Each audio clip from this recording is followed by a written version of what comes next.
Welcome back to the Infinite Lifetime Sutra. I'm Angelina. So last episode we have spoken about we have started with the 48 vows of Amitabha Buddha for his Western Pale Land. So today we're going to continue, okay, because last episode it was about vow number 1 and vow number 2. Today we're going to continue with vow 3, 4, and 5 that is within one single paragraph, okay? So let me read the paragraph for you. It's not very long.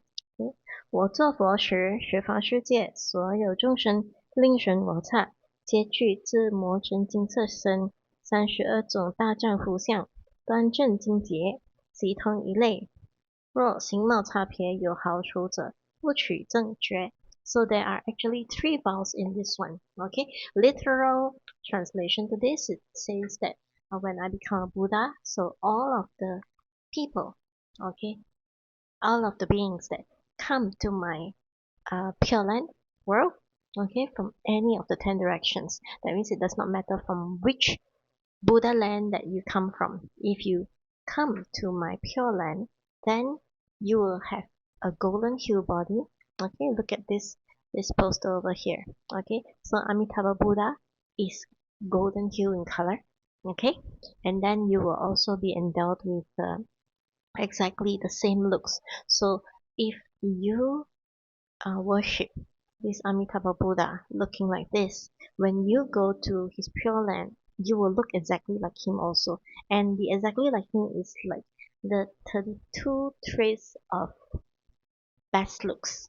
Okay, in ancient India, they have this situation where they list out, okay, the best traits of what constitutes to best looking. So all the Buddhas they have these 32 best looking features. Okay, there are a total of 32. So they all have the same best looking features. Okay, so with these 32 best looking features, okay, everybody looks exactly the same like him. And at the same time, there is no differentiation. Okay, all endowed with the golden hue, all endowed with 32 greatness, and all look the same. Okay, so why is this important? Okay, the important the importance of having all these, okay, people, okay, you look at our world today, everyone desires to look wonderful, okay, that's why you see the boom in the beauty industry, okay, people want to have even skin color, great complexion, they go for plastic surgeries, trying to improve it to the standards of that era.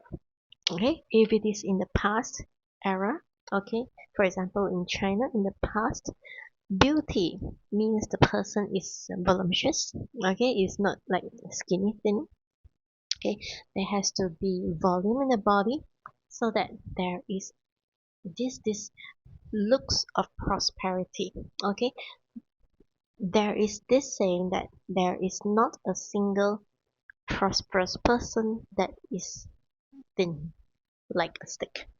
All right, and also there is also this very correct way of saying that you will never see a bodhisattva looking like thin because then it is non-prosperous.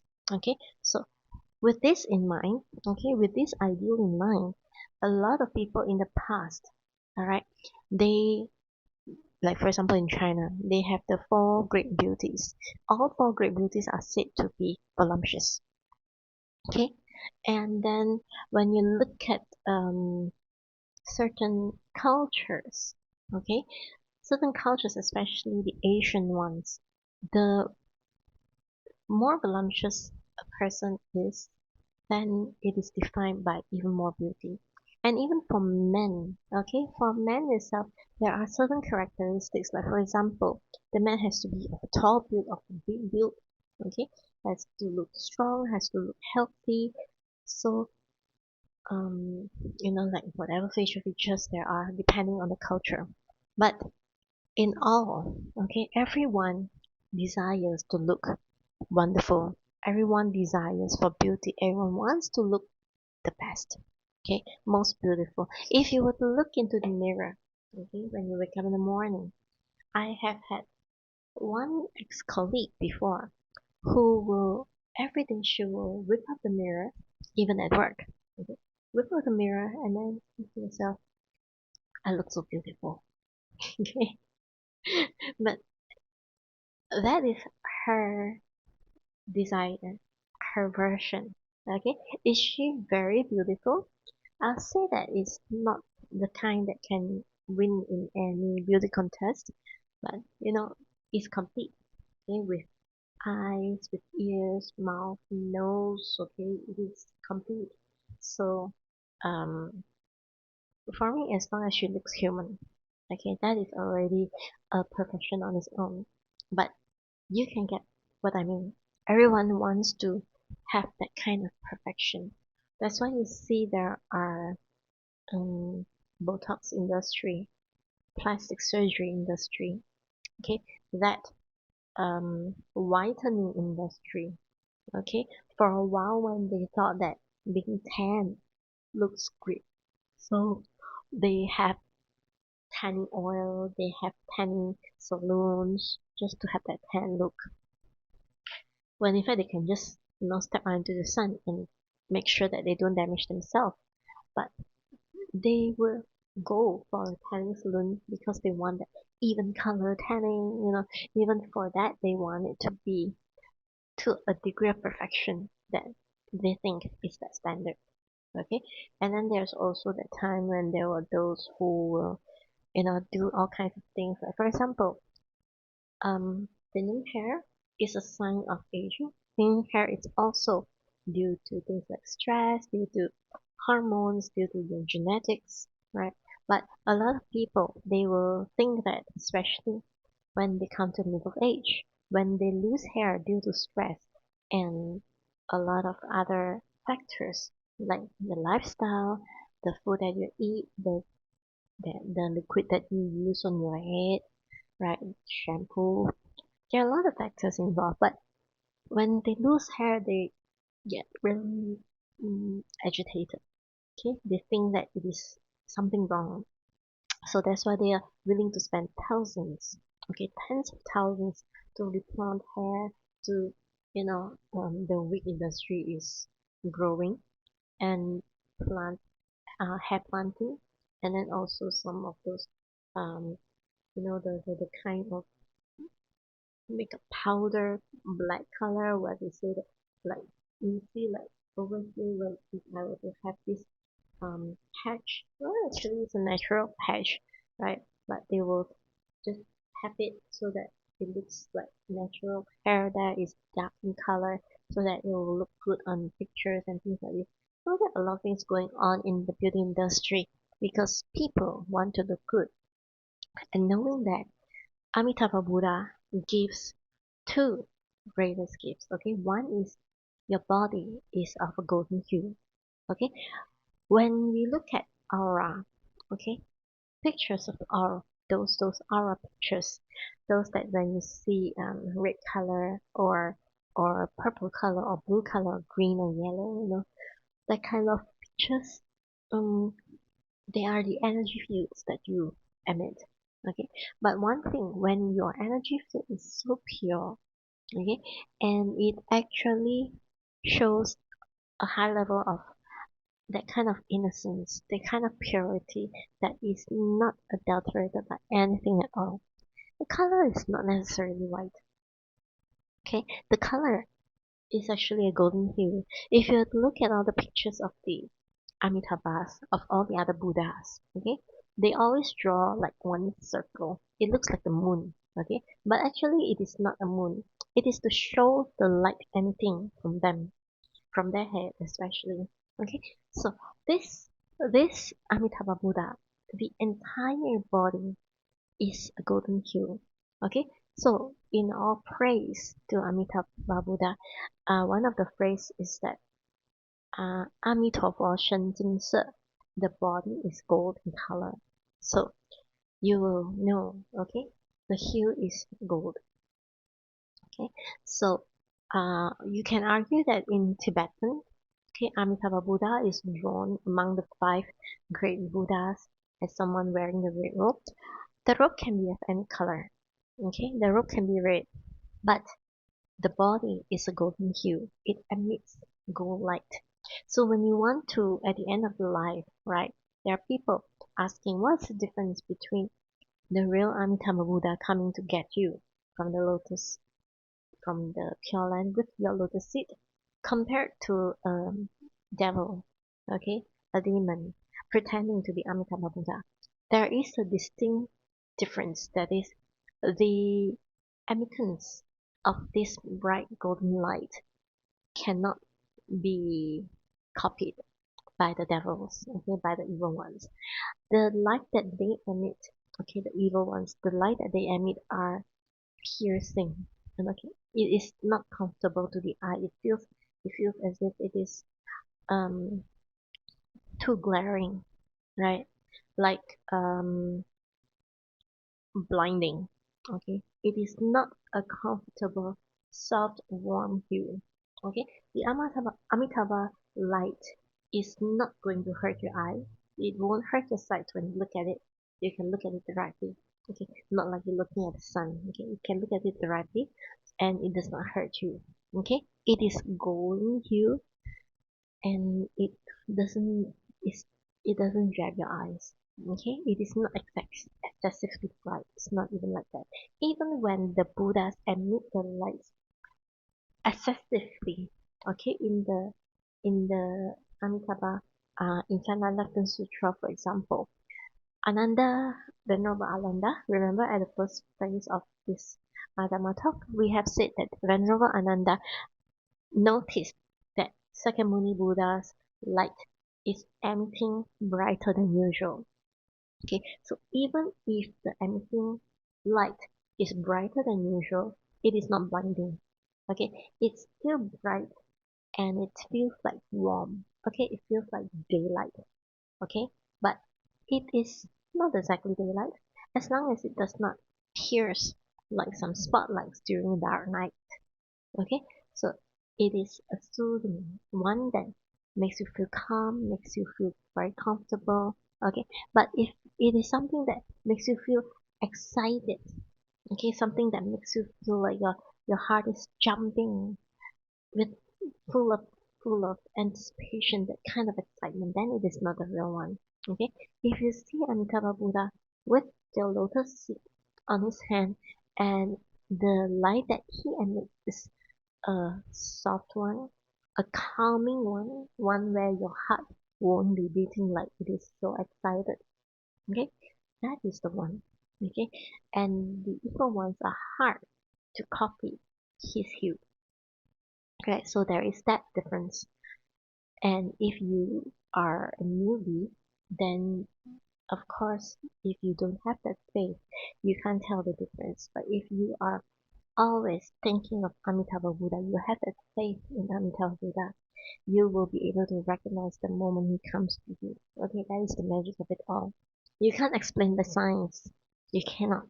There's no way that science can explain, but this phenomenon is being experienced, especially when there are people who are preparing to go to Pure Land, because it has been documented, okay, in some places, that at a time when a certain person is on his dying deathbed, okay, on his deathbed, he actually had people around him chanting Amitabha Buddha's name to him, and he himself is following the chant, and he will say, "Oh, I see Amitabha coming. Oh, it's so beautiful. It is so warm. It's such a nice light." Okay, whatever description there is, golden hue and whatever not. And then he say, "I'll follow him," and then immediately he leaves. Okay, but if let's say there is no such thing, okay, then you will find that the person is really excited. Oh, he's here, ah, and all kinds of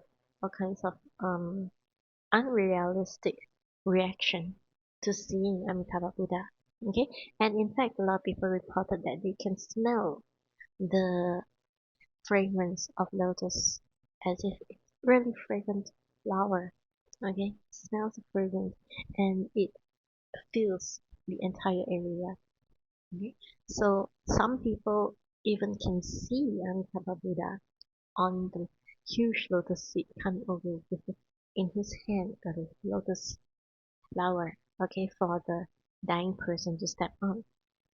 Okay, there are documented cases, but all these things cannot be seen or cannot be tested by science.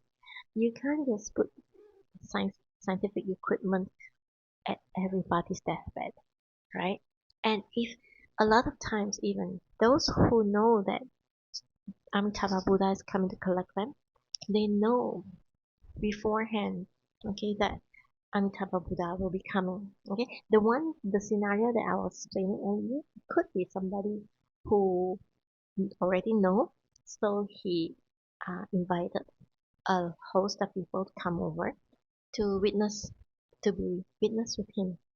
Okay, to bear witness that he is going to Pure Land, or to help him secure, just to make sure that, because at the end of life he wants to make sure that it is just Amitabha Buddha coming over to collect him, and not somebody from the ghost room or the hell room coming over to collect him. That's why he invited everyone else.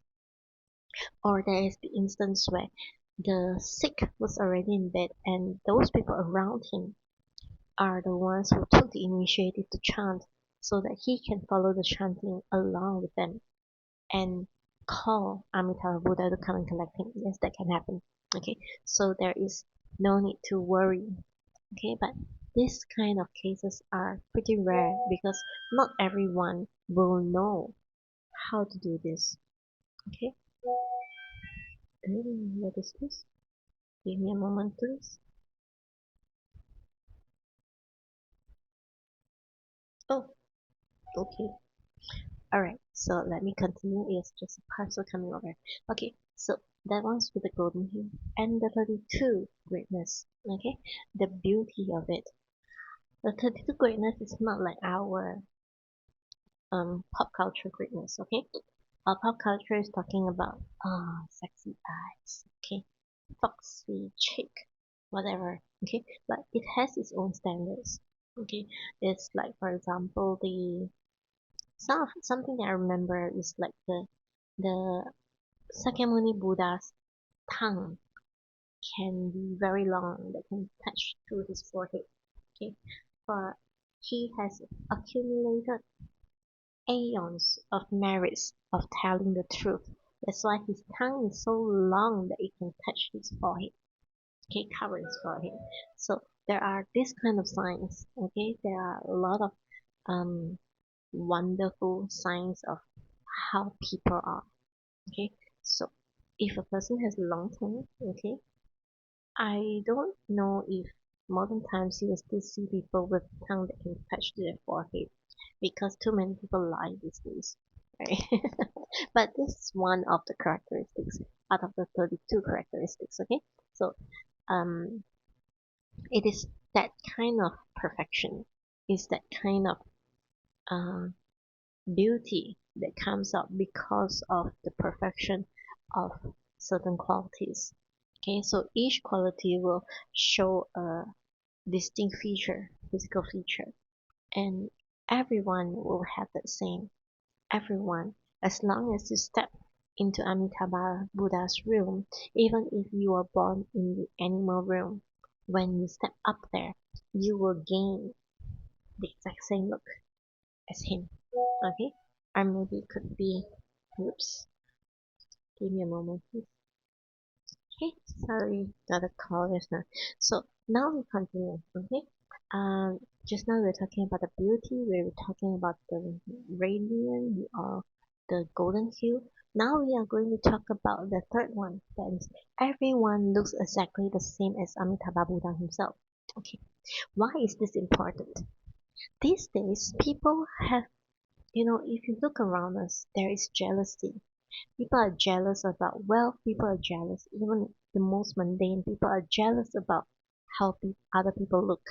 Okay, even though you're endowed with all the perfections, okay, you look perfect with your eyes intact, your nose intact, your mouth intact, your ears intact, and whatever not.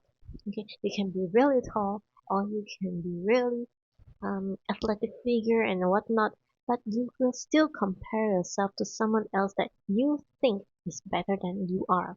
You think is better looking than you are. Okay, this is something about us humans. We like to compare, not because we are taught to compare. If you look at babies, they don't compare with each other. But the society taught us how to compare. And comparison does not only stays at the part about the how people look, not just the physical one. They even compare their wealth, no thanks to things like the Fortune 100. Okay, who has the who is the richest person in this world? Okay, or we can compare due to hierarchy. Oh, this person in this company is a manager, but oh, that one is just an executive and things like this. That is a comparison. Okay, or maybe comparing. I will take this candidate because he's a graduate from University A, but the other one is, from University B, which is a bit less lesser than University A. So there are comparisons like this. When there are comparisons like this, there is no equality. And when there is no equality, people are bound to be judgmental about each other. People are bound to be jealous about each other. Okay, so the wisdom of Amitabha Buddha is that I give you all. Everyone looks exactly the same as I am. Okay, even though I am the creator of this Buddha world, even though I am your teacher, you look exactly as I am, so that you will not be jealous, or it won't arise any jealousy thoughts. Okay, which means that you will not feel slighted about any anything that you think is lesser than someone else.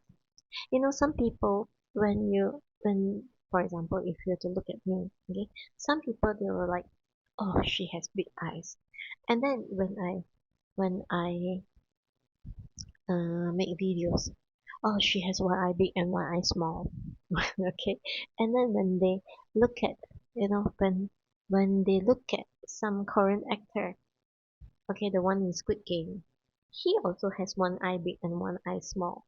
So some people say that, oh, that is so cute. But if you have to be with someone else, then you'll be like, oh, this person has one eye bigger than the other. Okay, there is always this comparison. So in Pure Land, there is no such comparison. Okay, everyone is exactly the same as each other. So you can't say that I don't like him because he looks better than me. You can't, because that person looks exactly like you. Right? So you don't have a hierarchy to chase after.